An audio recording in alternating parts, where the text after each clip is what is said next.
यूं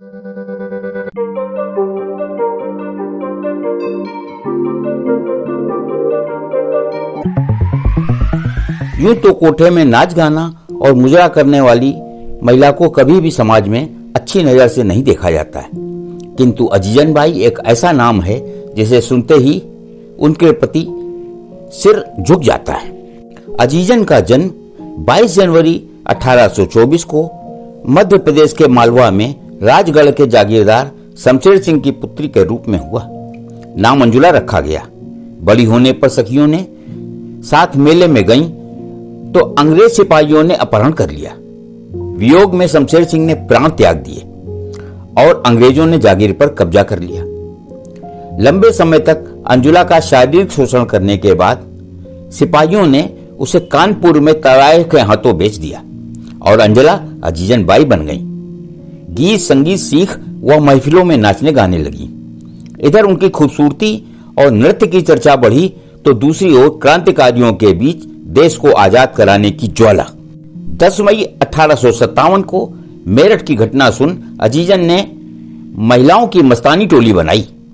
खुद के साथ उन्हें भी हथियार चलाना सिखाया और घायल क्रांतिकारियों की सेवा में लगा दिया।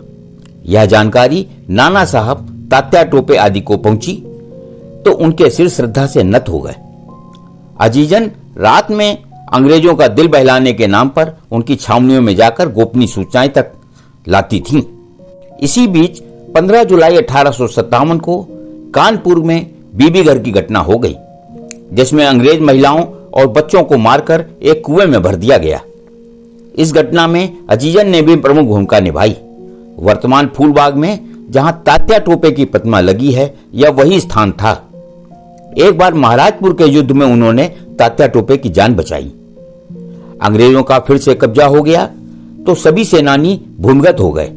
अजीजन भी जंगल में पुरुष वेश में एक कुएं के पास छिप गई। उधर से गुजर रहे 6 अंग्रेज सैनिकों को शक हुआ तो अजीजन ने अपनी पिस्तौल से सबको मार गिराया, लेकिन गोलियों की आवाज सुनकर बहुत से सैनिक आ गए। उन्हें पकड़कर कर्नल हैवलॉक के सामने पेश किया गया। अंग्रेजों ने उनसे क्रांतिकारियों की जानकारी के बदले माफी देने की शर्त रखी, लेकिन अजीजन ने मुंह नहीं खोला तो तोप से उड़ा दिया गया। ब्रिटिश इतिहासकार जॉर्ज ट्रेविलियन ने लिखा, घोड़े पर सवार अजीजन हाथ में पिस्तौल लिए बिजली की तरह अंग्रेज सैनिकों को रौंदती चली जाती थी। उसके साथ महिलाओं की घुड़सवार टुकड़ी भी घुमा करती थी। पंडित सुंदरलाल ने अपनी किताब भारत में अंग्रेजी राज में लिखा, कानपुर पर क्रांतिकारियों का कब्जा होने के बाद बंदी अंग्रेज स्त्रियों व बच्चों की हत्या के लिए विद्रोहियों को उकसाने वाली अजीजन ही थी। महान क्रांतिकारी विनायक दामोदर सावरकर ने लिखा, अजीजन बेगम एक नाचने वाली थी, लेकिन राष्ट्रभक्त सिपाहियों को उनसे बेहद प्यार था।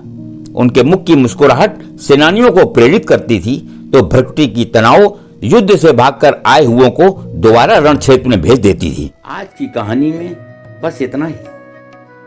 हम जल्द हाजिर होंगे एक नई गौरवशाली गाथा के साथ। जुड़े रहिए हमारे चैनल अपनी माटी अपनी थाती के साथ।